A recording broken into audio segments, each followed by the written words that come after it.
Okay, this is my video with my son Malcolm Tyler about sickle cell anemia. It is Sickle Cell Awareness Month in the month of September.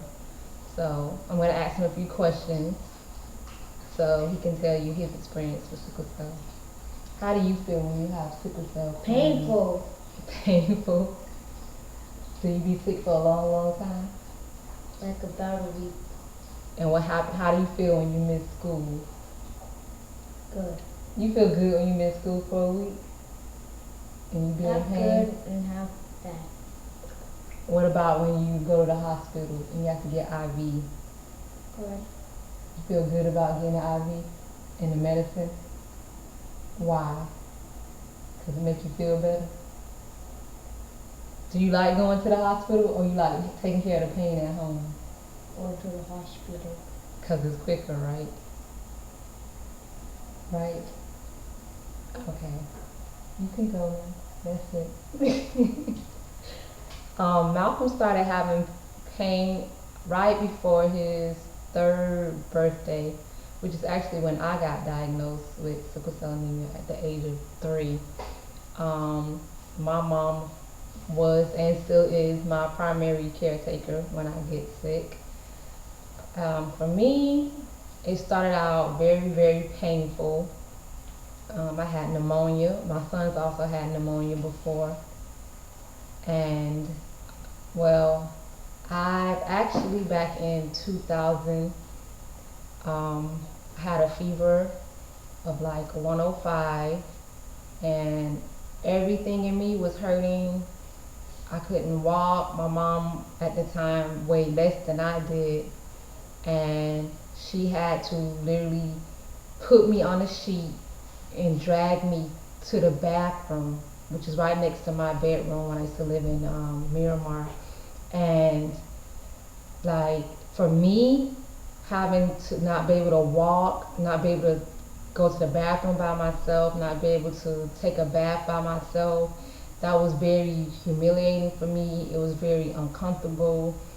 I think I was like that for a good week before I decided to go to the hospital. And when I went, it's basically everything was shutting down. I had to get a blood transfusion and I was dying. I could really see myself looking at myself, like my spirit, and I wanted to die. I was just like, God, I don't want to feel any more pain. I don't want to be here anymore.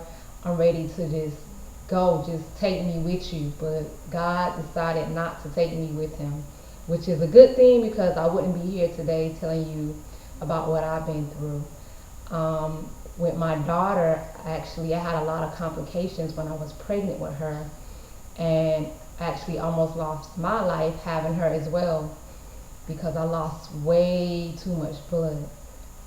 Fortunately, when I got pregnant with my son, I didn't have any complications during my pregnancy, and I didn't have any complications after I had him.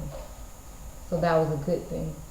But my struggle now is sometimes me and my son, we get sick at the same time. And my daughter, she ends up playing nurse, and she ends up, trying to take care of us and do everything. And that's a lot of pressure on a 12-year-old.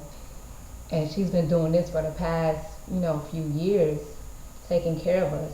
And, as a mother, to not be able to take care of your child because you're sick and your child is sick, and I actually know what he's going through and know what he's feeling, it's heartbreaking. But at least I know what he's feeling, so we go into the hospitals or the doctor's office, I can say, look, it's this kind of pain or it's that kind of pain because I have the illness.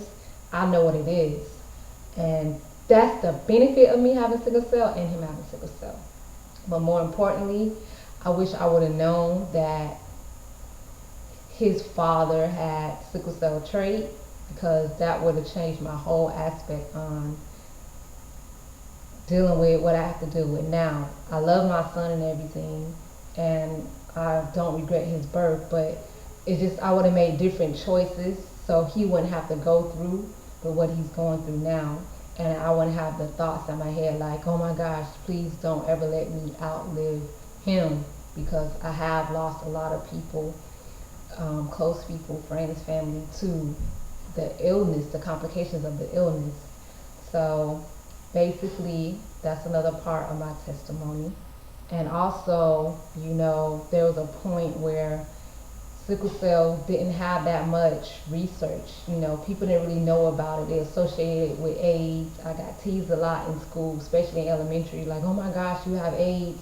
And to be someone in elementary and somebody not wanting to drink after you, not wanting to touch or play with you because they're thinking, oh my, you're gonna contaminate me with whatever you have, and to have people stopping you in the halls, oh my gosh, your eyes are yellow or they're green or they're orange, which is the jaundice of the white part of the eyes.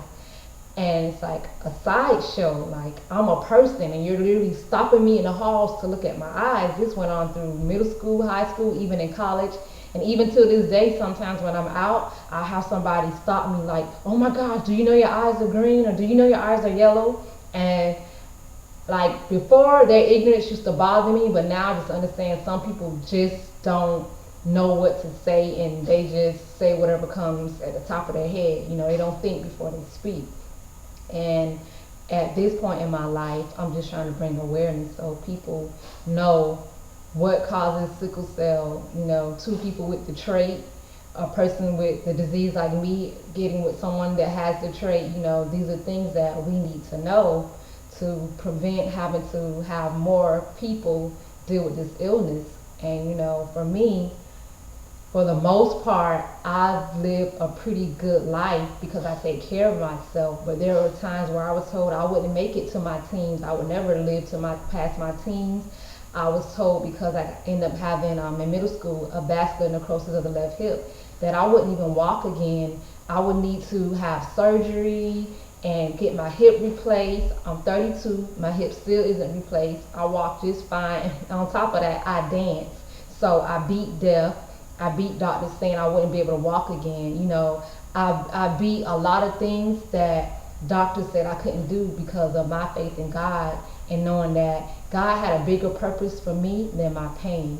So to all of you who are going through your different battles with illnesses or whatever you got going on in your life, just know there's a bigger purpose for your pain. Thank you.